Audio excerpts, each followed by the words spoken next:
there. Hope you're doing really, really well. Had some little technical issues. I can't see myself as I'm recording this, which is a little weird, but it worked before. So anyway, big welcome. We have a bunch of questions to go over today. And before we start, as always, nothing here is medical advice, just me sharing general thoughts and comments that I hope will be helpful to anyone that's tuning in. That said, let's actually start. I want to start with some questions from Vincent, who has asked a lot lately, particularly about watching TV. Let's start there. So this came in 18 hours ago. I'm sorry, Daniel, for asking the same thing again. I recently enrolled in Martin Reed's insomniacoach.com online class, and I told him I have a TV in bed. He asked me if I can move it to another room. I'm reacting so strongly about this TV thing because since I was a kid, I had a TV in my room, and back then I had no problem sleeping. Watching TV makes me relaxed. I'm having a little anxiety attack because I'm confused. I know sleep hygiene includes no TV in bed, and the bed is only reserved for sleep and sex, but removing the TV in my room is a big deal to me. What do I do? So I actually, when I got this, because Martin is a very good friend of mine, and I was like, this is interesting. I asked Martin, hey, maybe we should answer this question together in kind of a joint little video here. Could have been fun. We couldn't make our, that we couldn't make that happen. But in talking to Martin, we had this conversation. I look at, from a sleep hygiene perspective, and for those of you who follow my channel, you know that I've gone from being like sleep hygiene, I'm kind of neutral, it doesn't help, doesn't hurt, to being like, I think it's actually doing more harm than good, to now I'm actually thinking like sleep hygiene is one of the biggest culprits. I'm not thinking sleep hygiene is one of the things that is really creating a lot of insomnia out there, together with, I actually just tweeted about this, like I call it the 3 Ps, the things that are creating so much insomnia right now is like, what did I say? I said like, the pressure to get 8 hours, the 8-hour myth, you got to get 8 hours, and the preoccupation with health consequences. You're always saying like, if you don't get enough sleep, this is going to affect your health, which is a total myth. So those are 2. And then I said, the punishment, I called it the punishment, which is sleep hygiene, which is like, you got to keep it dark and cool. Don't do anything fun. Don't do anything stimulating, things like that. Now, from that perspective, from a sleep hygiene perspective, I think me and Martin are on the same page, meaning it's not a problem watching TV or even watching TV in bed, as long as you're happy and relaxed, right? Now, but what Martin said, which is interesting, and I agree with this could be a problem, like from a stimulus control perspective, meaning from the perspective of wanting to associate your bed only with things that belong there. If you do spend hours and hours, awake in the bed, eating or watching TV or something like that, you can stop associating the bed with sleep. It could be, in fact, when you go to bed, that could almost trigger a reflex of alertness, like you're used to doing things in bed that are alert, are associated with wakefulness. Now, here's the thing.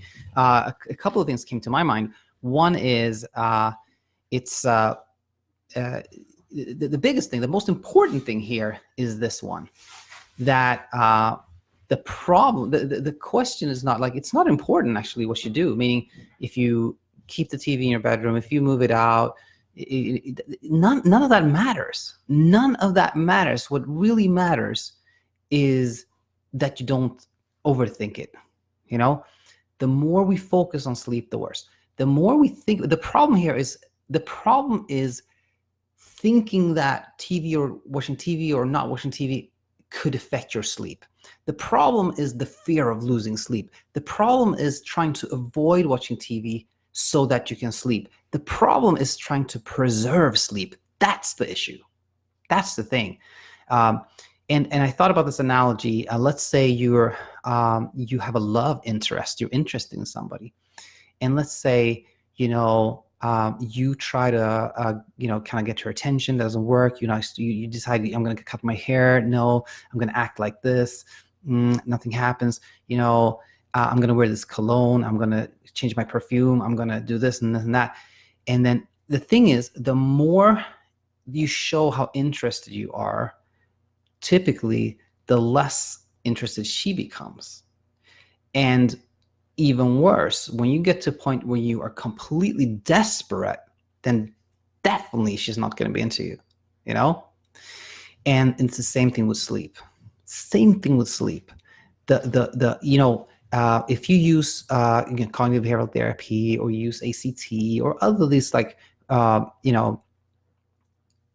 science-backed behavioral techniques, which I believe CBT is the really strongest one, most effective one. But there are other ways too. You can use the effortless sleep method by such things. All those things. The thing is, the thing what I want to say here is that I see anyone who is committed, who does the work and is focused on that, does well. Anyone who doesn't give up does well. It's like losing weight. If you do eat less and you exercise more, you are going to lose weight, guaranteed. If you are, starting a CBT program and it's a good one, and you get good information, support, guidance, etc., you are going to sleep better. The one time where I feel like this person it's going to be a challenge for this person, it is desperation. When a person is just grasping at straws, researching, Googling, talking to people, trying this, modifying that, tweaking this, arranging that, thinking about that, that makes it really hard. Then, when people are kind of desperate and they're looking all over and they're jumpy and they're like, then I feel like this is going to be hard. This person has to just do a sleep detox. I'm not going to research sleep. I'm not going to, I'm just going to be busy with other things. That is the key. So, and the TV thing, all this thinking about the TV, should it be there? Should it be there? Should it watch? Should not? That is the problem.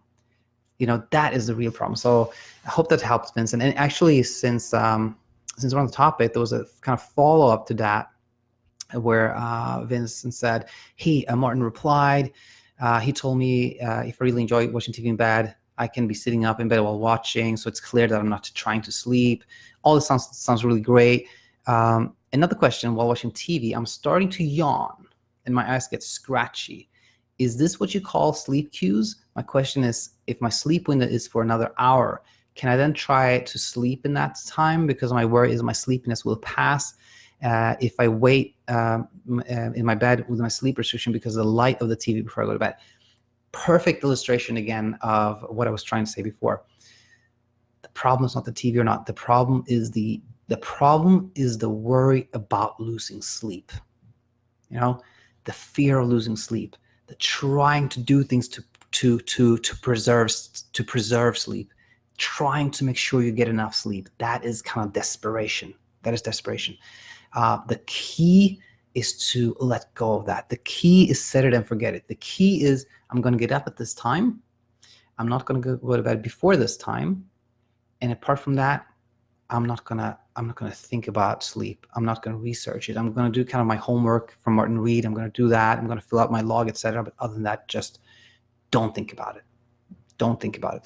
But yeah, yawning, kind of scratching your eyes are sleep cues. And it is true for a lot of people with insomnia. It's almost like you don't remember what it feels to be sleepy, because it's almost like somebody who's always snacking. They forget what it's like to be hungry. It's like a lot of people in insomnia. It's like as soon as they feel sleepy, they're like, okay, this is it. I'm sleepy. I'm gonna go to bed. I'm gonna catch this. I'm gonna catch this wave. You never really get a chance to feel what it's like to be sleepy. Now, what should you do more specifically? Well, I understand you. I didn't understand this before. You're actually working with Martin, so talk to Martin. Talk to Martin about this, of course, because that's also important. It's also important because me and Martin, we are like 98.2% like completely aligned, but he says things one way, I say things another way, and it can seem like that's confusing or contradicting, etc. So it's good to kind of pick one voice to listen to, and then just it's just easier that way. Okay, Vince, thanks so much for all your questions, and hope this helped. And with that, now we're going to go more chronologically here and go back to a couple of days ago when we had a message from Noah. This came in, 3 days ago. Noah says, so basically I have no trouble falling asleep. I do it in 20 to 30 minutes, but my problem is always wake up at 5, 6 a.m. and still get REM sleep while conscious. I know because I dream while awake. I do this till approximately a few more hours. As a result, I don't really feel tired as typical insomniacs, just fatigued. I've tried lots of things and nothing works. I was thinking it was tied to my depression, but I'm on antidepressants for a week now and nothing has improved yet. So first of all, Noah, thanks for this question here, and a couple of things to talk about. Number one, I think you're definitely onto something when it comes to like the REM sleep or consciousness here. Meaning, REM sleep, as I'm sure you know, it happens around that time, like kind of like the hours before we wake up. It can happen before that, but we have most of the REM sleep like the last part of the night, and that's when we have the more kind of like the dreams that we remember. Nobody really knows, actually. I mean, there's no way to prove that that you dream less than other sleep stages. All we go by is recall, really. We definitely have the most dream recall from REM sleep, and our brain is very active in REM sleep. So, it's a fair assumption to say that that's where we dream the most, probably. If you do now here's an important thing. If you have pretty like solid sleep, and you don't wake up that many times, or at least like you don't remember waking up, like you have pretty consolidated sleep, you're not very hyper aroused, you're sleeping well, then you will not remember that much of your dreams typically. But if your sleep is fragmented for any reason, if you kind of keep waking up, falling asleep, waking up, falling asleep, waking up, falling asleep, then you will remember a lot more. And it can be this blend of, like you say, you can kind of wake up, partially fall back asleep, and your dream kind of just continues, and you wake up and you're almost in a dream state, and that definitely happens when you are.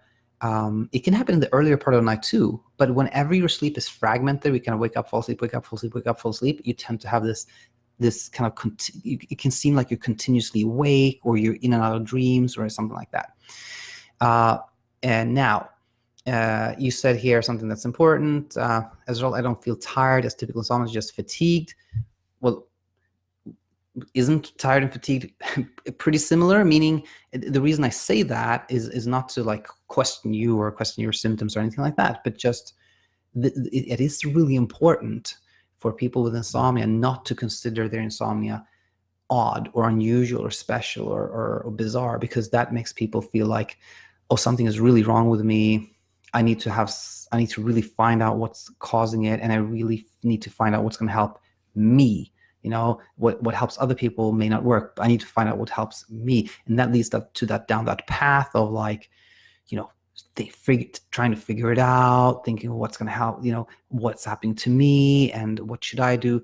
And all that just feeds insomnia. When you start thinking of like, okay, this is not that unusual, happens to many other people, my insomnia is just the ordinary garden variety insomnia, it kind of demystifies the whole thing, and it makes it much more likely for you to sleep better again. Now, becoming more practical here.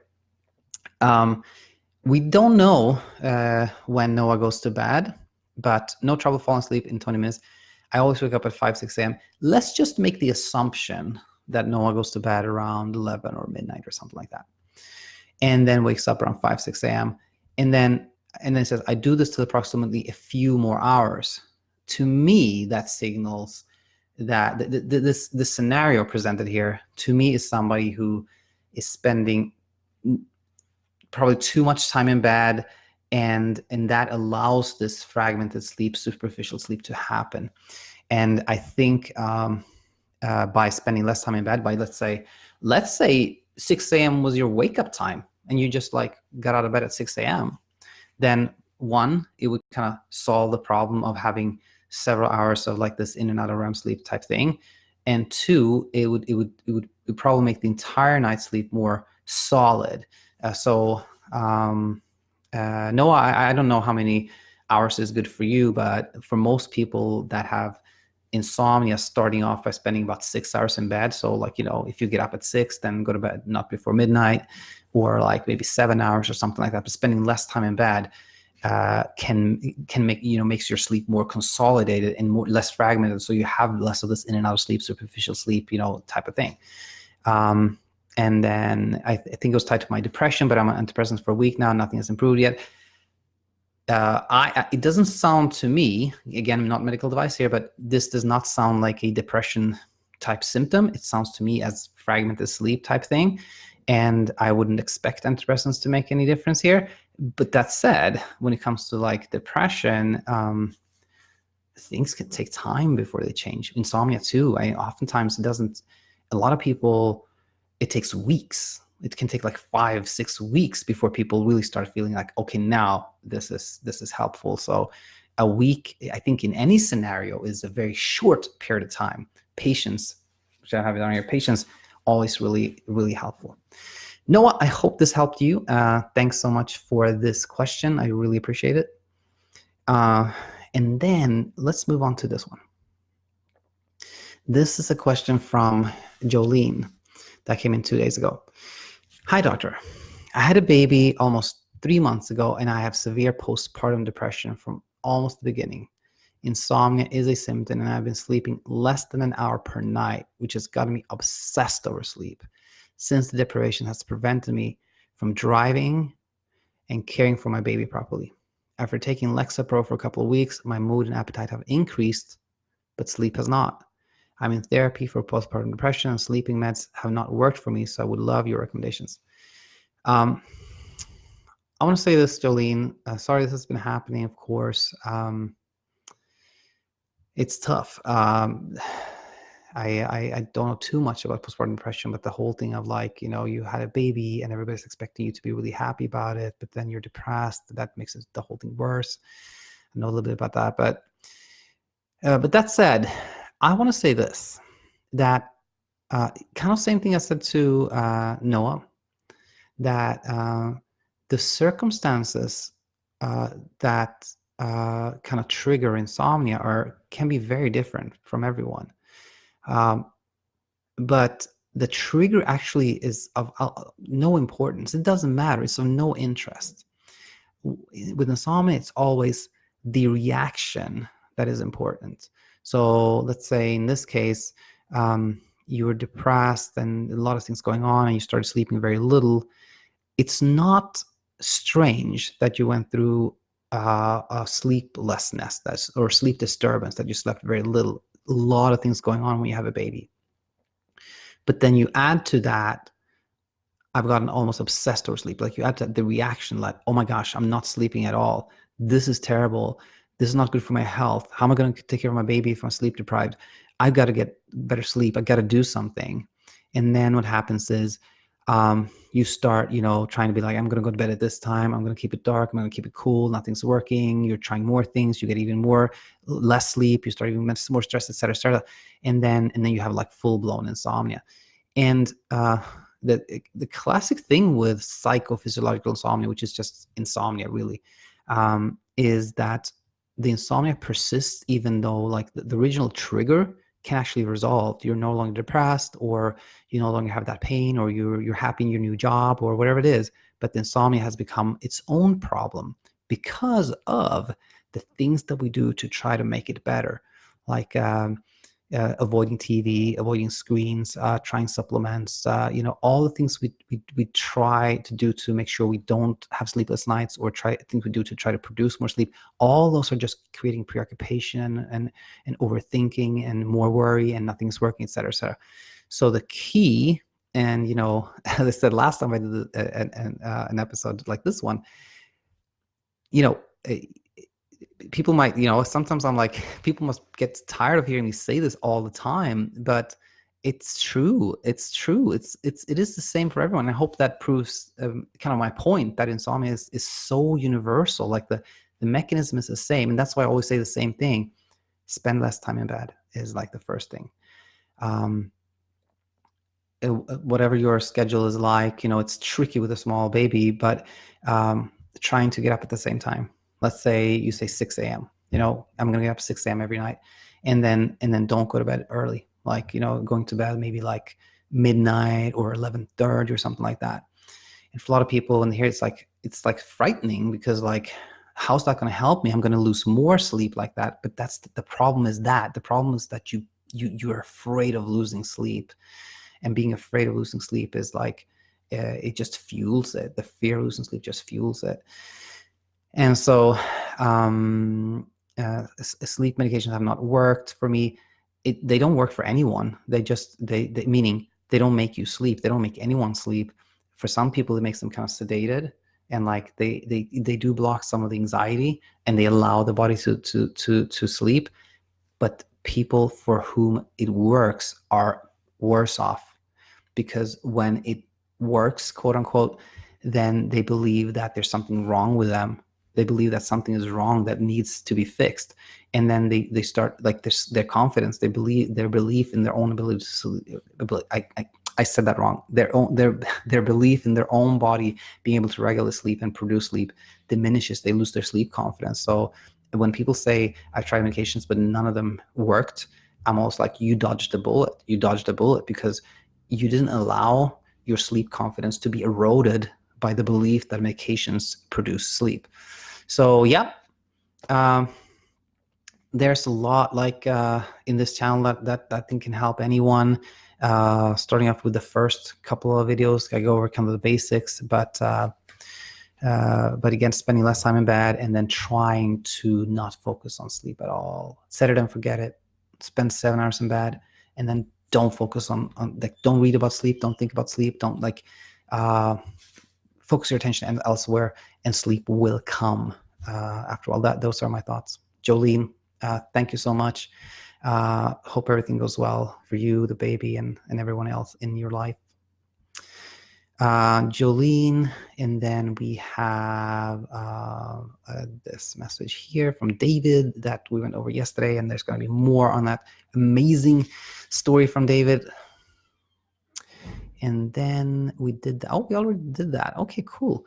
Oh yeah, so we have a couple of comments, and then a message from Jay as well. Okay, here is a comment from weiszsantosify, and I believe this could actually be Vincent too, but I'm not sure about that. But anyway, this is a comment on Insomnia Insight number 271 about David, and the message is simply, wow, ACT, acceptance committee. Because the thing is, like, in that episode I talked about like how David used the superpower of acceptance. Like, I think David really got to a point where he was like, he was really like, I'm no longer interested in researching what's happening to me. I'm not trying to figure it out. And if I have a bad night, let it happen. That is so many times I've heard that, just that. Like, it was when I decided it's okay if I don't sleep. It's okay if I don't have a good night. Then paradoxically, that's when you really start sleeping well. So I talked a lot about acceptance in that episode. So then weiszsantosify said, wow, ACT worked for me in one day when I read it. Then it backfired and I can't sleep again. And here's and this kind of segues to what I said before, or not really. This is a little bit different. Meaning, here's why I really want to talk about this, was that if you approach anything as if you want that to make you sleep, it's not going to work. Meaning, if you take a medication and you think this is going to make me sleep, then as soon as you, like, let's say it doesn't work, from like, you take it and it doesn't make you sleep, then you say it didn't work, right? So that didn't work.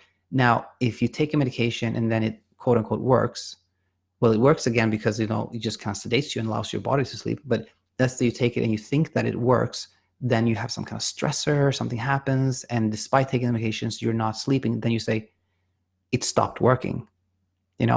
Which is not true. It's actually like it never worked. It never produced sleep. It was just like keeping you a little bit calmer, right? So it doesn't work. That doesn't work. Now, here's the thing. If you approach, let's say, cognitive behavioral therapy the same way, like, I'm going to do this CBT so that I sleep. It's going to make me sleep. If you do that, that just leads to self-monitoring. That just leads to, okay, I've done CBT for 2 days. Am I sleeping more? I don't know, but I'm going to keep going. I've done 5 days now. I'm not sleeping anymore. It doesn't work. If you approach anything as like, I want that to make me sleep, it's not going to work. And with ACT, same thing. Like if you look at it for like, if you look at the success of it based on if it makes you sleep or not, then it's not going to work. And I thought about something more, like actually like applying ACT to this,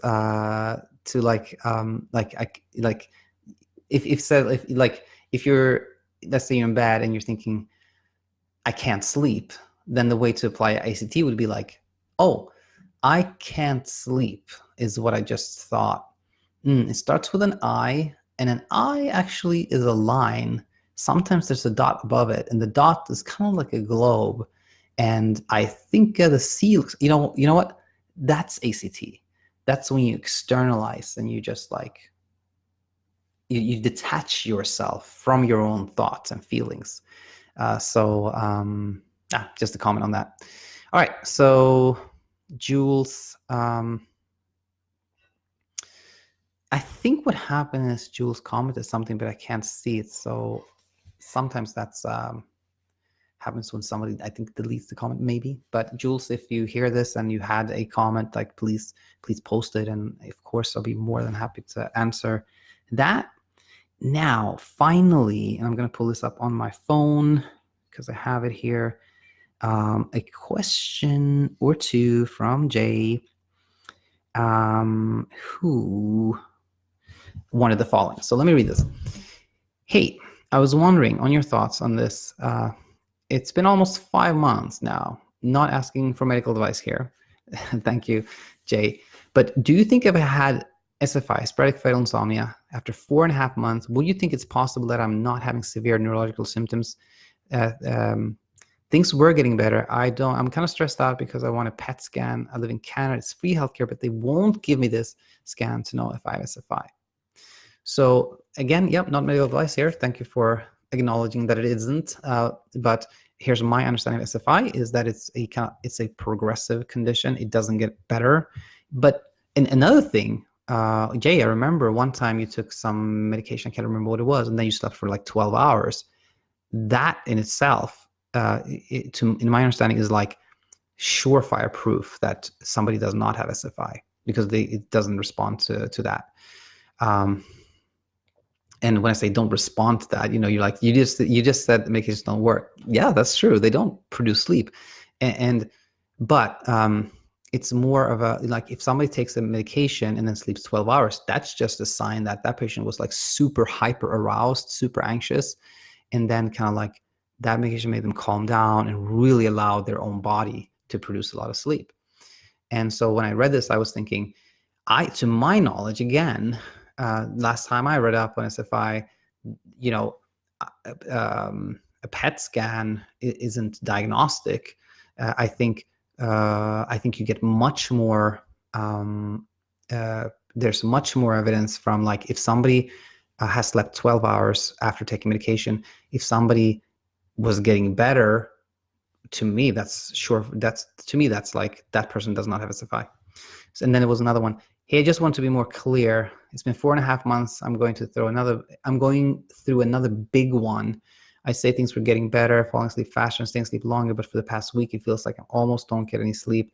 Even when I'm tired, it takes me about 3 to 4 hours to drift off. And then when I open my eyes, it's been like 2 to 3 hours at the most, do you think, after 4 months? So I think also, like, the way I understand reading about SFI is that it's kind of rapidly progressing. So several months after supposedly, starting to have symptoms, if you're not obviously having neurological symptoms, that's like another, if somebody in this scenario, I would say it's like, to my understanding is like, yeah, that's not SFI for sure. And just Jay, you've sometimes asked me like, what could this be, chronic insomnia, or what is chronic insomnia like? Could it be this bad? Well, this is very common, and I think we're actually going to go over this just now in another email that I almost forgot about from Scott. What happened to that? Oh, there it is. Good.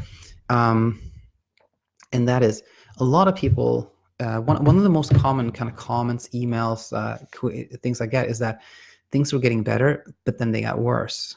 And that's super, super common. And the key to that, as I think, again, we're going to talk about a little bit in a second here, is that don't react to it. You spend less time in bed. That's always good. But just like go back to what you were doing before. Try not to react. Try not to go in the direction of like, okay, I'm getting worse. Why am I getting worse? I have to figure this out. I have to do something. If you just kind of do the opposite, treat it like a hiccup, like, okay, it's actually good. Like I was getting better. That's the good news. And the fact that things are kind of, I'm sleeping less again, let me just not react to that and just move forward. That's kind of the key to that one, which I think we're going to see here. So moving on to this email from Scott, that came in just 6 hours ago. He said the following: "Hi Daniel, I hope you're well. This past weekend I had a couple of nights that were really bad. One day in particular was very difficult after a night of getting virtually no sleep. On that day I felt very depressed. It was a very tough day for me and a little scary. What is frustrating, confusing is that I will have stretches where I can get around 6 hours of sleep a night, and then every week or two a couple of really bad nights will pop up for no apparent reason. I'm sure I have some hyperarousal on those nights, but it isn't evident that it is more so than other nights when I can get some sleep. As a result, my bedtime anxiety is much higher in the days following this episode because it was a little jarring. I'm not sure if I was maybe trying to force myself to bed before I was ready, or if my anxiety was overpowering my ability to sleep. Part of the issue feels like when I'm on a good streak, it can be difficult for me to tell if I'm really tired and ready for bed or not. I will go to bed and usually fall asleep without necessarily being tired to the point of nodding off. Then on the bad nights, I do the same thing, but I just don't sleep. Appreciate any insights."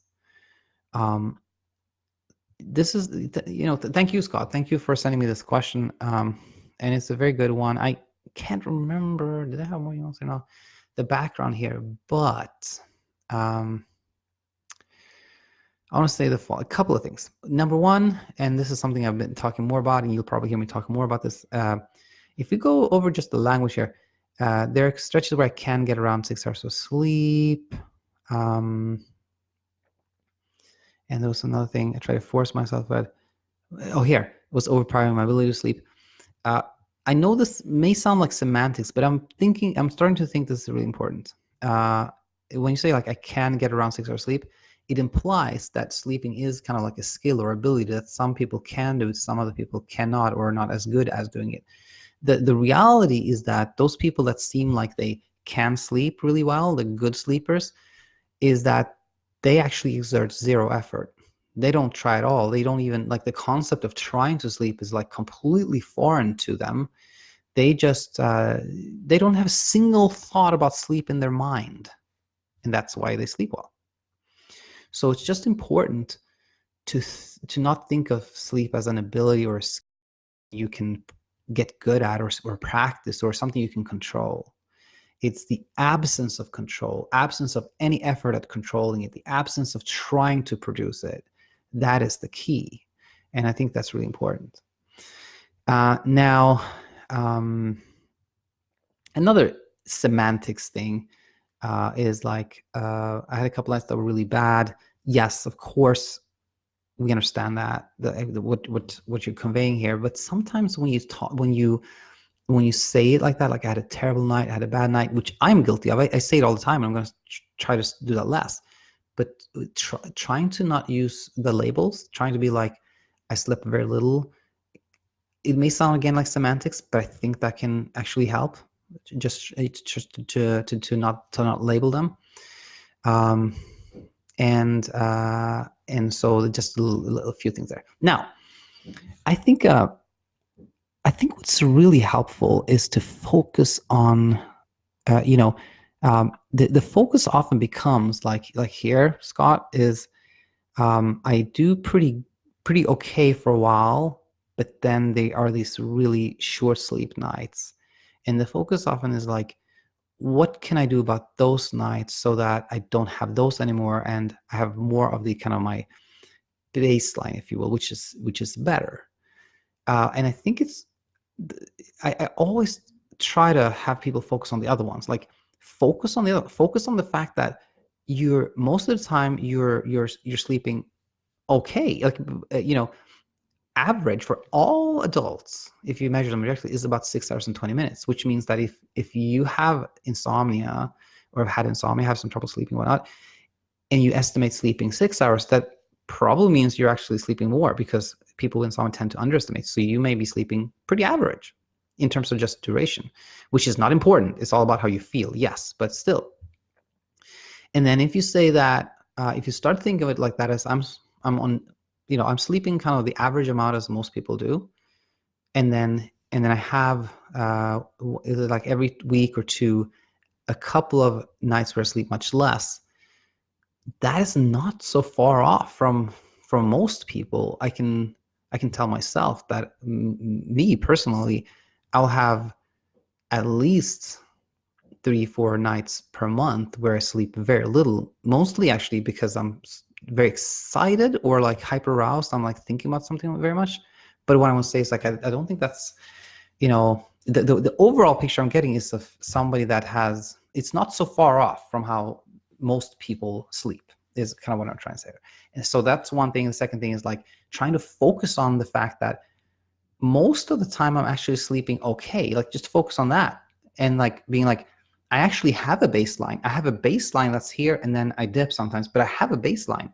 And then just like focusing on that, focusing on the good, focusing on the good, focusing on the good, really builds sleep confidence.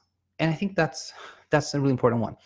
And then a couple more things. Oh yeah, this is a big one. The more one focuses on those nights of very little sleep and thinks about like, how can I change that?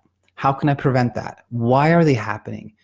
All that just actually creates more of them, And I know you said like there was one night I felt really depressed. It was very tough, but you got through it.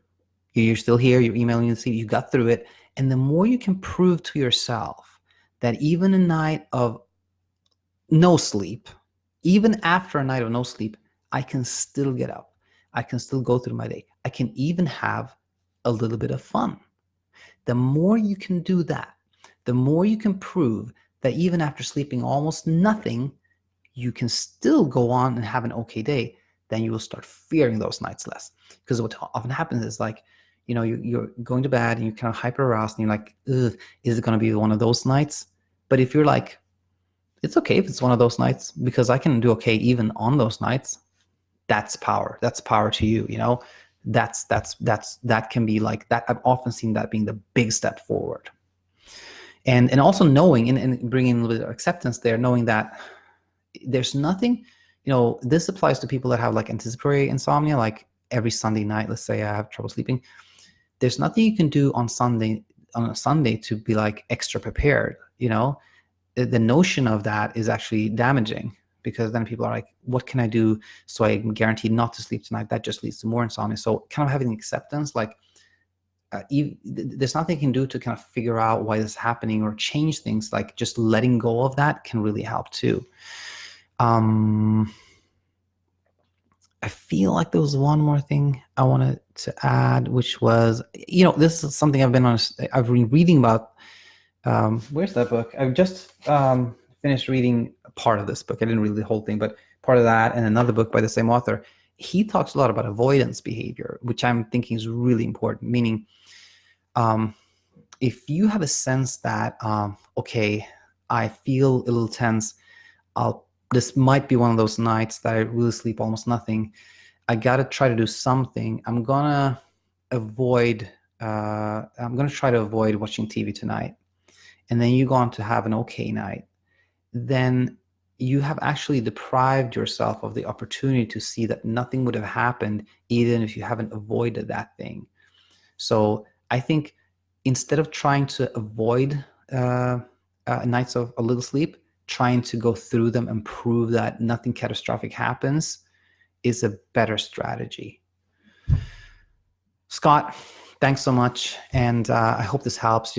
Please come up with please post another question if you have one, and then here is the last one for today. It's from Carlos. Okay, hi, Dr. Dan. I'm Carlos, 38, from the Philippines. I'm one of your many viewers, and just like them, I have trouble sleeping. I'm writing you to seek help in any way possible to address my chronic sleeping problem. More than 2 years ago, I visited a neurologist complaining of forgetfulness, sleeplessness, anxiety, difficulty concentrating, attention disorder, and palpitations. I was given Brintellix and alprazolam as medicine, as doctors believed that I had depression and generalized anxiety disorder. As per doctor's advice, I went back into the gym, started lifting and running again. Exercise does wonders. Yes. My sleeping problem and all other related issues got better in the sense that I was eventually able to sleep somehow. My attention and concentration problems have improved. But recently, after more than 2 years, I've been experiencing severe bouts of insomnia. There will be times that I'd go for 3 days without sleep, and I have to go to the hospital for medications. Last November 7, 2019, the attending psychiatrist gave me a shot, diphenhydramine IM, and prescribed mirtazapine 50 milligrams. She concluded that I had a relapse on anxiety and depression and recommended that I attended CBT. Okay, cool. I have taken mirtazapine 50 milligrams, but my sleep conditions did not improve. Even after taking diphenhydramine 50 milligrams, my sleep cycle would be every other day. This prompted me to visit my first neurologist, and he gave me again alprazolam 250 milligrams for 1 week. He will assess its impact on me next week. I've taken it tonight as prescribed, but in no way feel sleepy. It's been 4 hours now since the time I took it, but still, I can't go to sleep, and I still need to go to work tomorrow by 9 a.m. It's 4 a.m. as of the moment I'm writing you. I'm worried that this insomnia that I have right now may be fatal or something else. What do you think? Given these, what can you suggest to me in order to address my sleeping problem? I'm slowly losing my sanity on my sleeping predicament. I hope you take the time to read and help me with my issues, and I'd be very grateful for any help you can extend to me. I have subscribed to your channel, and I'm trying to view all of your videos in your channel to find the means to cure my sleep disorder. Your passion to share knowledge is commendable. Thanks so much. Thank you. Thank you so much for the support, Carlos. And you're actually like the 4th or 5th one from the Philippines. And I just remarked on the fact that,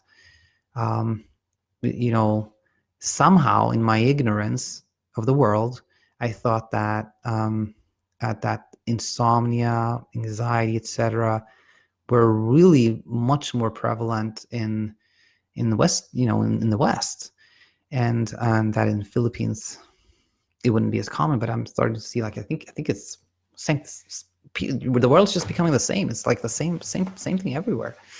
Anyway, so lots of things to talk about. I do feel like a lot you describe is more than insomnia, like the anxiety, difficulty. It definitely is a lot of. I happen to be reading this book on like panic disorder, and a lot of things you describe seems like related to anxiety and panic for sure. But where should we start? I think we can start here. First of all, like I already said a couple of times here, you say I was eventually able to go to sleep somehow. And again, sleep is not it's not an ability. It's not a skill. It's not something we can learn to do. Or it's not something we can make ourselves do. Sometimes people get confused and are like, oh no, I didn't sleep at all. Tonight I'm really going to sleep. I'm going to try to sleep. And then they sleep. And then they think that they slept because they tried to sleep. But in fact, they just slept because they were really sleepy. And trying to sleep actually made it worse. But they were so sleepy that they still slept. And then it's confusing. But the key is to not exert any effort, not to try whatsoever, not having a single thought about sleep is the goal. And that really helps. And then similar to, interestingly, again, I'm reading this book on avoidance, and if you see it, there will be times that I go 3 days without sleep. I have to go to the hospital for medications. That is, the problem here is that this can lead to the belief that you need medications to sleep, while in fact, if you had not gone to the hospital, you would eventually have slept because the body just regulates that. There's no way. You would eventually have slept. and then you would have proven to yourself that you don't need medications to sleep. So trying to kind of cope or trying to do things to produce sleep, they deprive us of the opportunity to see that we can sleep ourselves and grow our sleep confidence. And the other thing, just the overall thing, I think there's a lot of prescription of medications here in the US or everywhere in the whole entire world. But based on what you're writing here, and another, was it Vincent? I think it was Vincent, who's also from the Philippines. I have a feeling like the Philippines is kind of a little bit like the US was maybe some years ago, where like medications were given very easily. And that is extremely problematic when it comes to sleep, because nothing, in my opinion, can cause more erosion of sleep confidence than medications. And that happened. And just to kind of give you, to illustrate this, if somebody has trouble sleeping for a long time, and they, let's say, finally say, I'm going to see a doctor, and the doctor says, yeah, I think you got insomnia, take this medication. Two big problems there is like, one, the doctor is implying that there's something wrong with you, and there isn't. With insomnia, there's nothing wrong with you. There's no broken sleep switch, no hormonal imbalance, no neurotransmitter imbalance. Nothing is wrong. It's just that your brain has identified sleeplessness as a threat. It's like, this is harmful. You got to do something about it. And the attempts to try to figure out why you have insomnia, the attempts to try to help it, your brain like screaming like, harm, be careful, you got to do something. That's what causes insomnia. It's the brain has this safety mechanism has been trained onto sleeplessness, and so that is what's causing the insomnia. Now, when the doctor says try this medication, that doctor is kind of implying that there's something wrong with you. Problem number one. Number two, the doctor's saying you need this to sleep. Problem number two, you now start believing that there's something wrong with you and that you need something to sleep. Problem number three, you take a medication and then you sleep, not because it produced sleep, just because it relieved of some anxiety, right? Well, now you may start believing that you need medications to sleep. And guess what? Your belief in yourself is now crushed, That is the problem with medications. And the first step, I think, for everyone is to just know that medications do not produce sleep. And that starts the process of transferring sleep confidence, to yourself, from the medications to yourself. And so that was the big one. And another one here that just get distracted for a second. It's been 4 hours now, and I think as you were writing this, it was kind of middle of the night, and then I have to go to bed at 9 a.m. Well, guess what? A really important thing is, like, think about times when you slept almost nothing, you went to work, and what happened? Did something really catastrophic happen, or were you actually able to pull through and get your work done? Because a lot of fear comes from thinking, if I can't sleep, I'm not going to be able to do my job. I'm going to get fired. This and this is going to happen. Well, did it? Has that happened or not? Were you actually, because when you see that even after sleeping almost nothing, you somehow were still awake during the day, you somehow went through it, then that reduces the fear of losing sleep, which is so, so important. And so what should one do? Well, I think for the third or fourth time here, spend less time in bed. Spend less time in bed. Get up at the same time every morning. If you have to get up at 8 to be at work at 9, well, I know the Philippines has crazy traffic, so maybe let's say if you have to be at work at 9, maybe you have to get up at 6. So get up at 6. Don't go to bed before, let's say, midnight. And apart from that, don't research sleep. Don't think about it. Don't focus on it. Don't just do things you enjoy. Be happy. Talk to friends. Enjoy your hobby. And just let sleep happen. Carlos, please let me know if you have any follow-up questions. Maraming salamat po.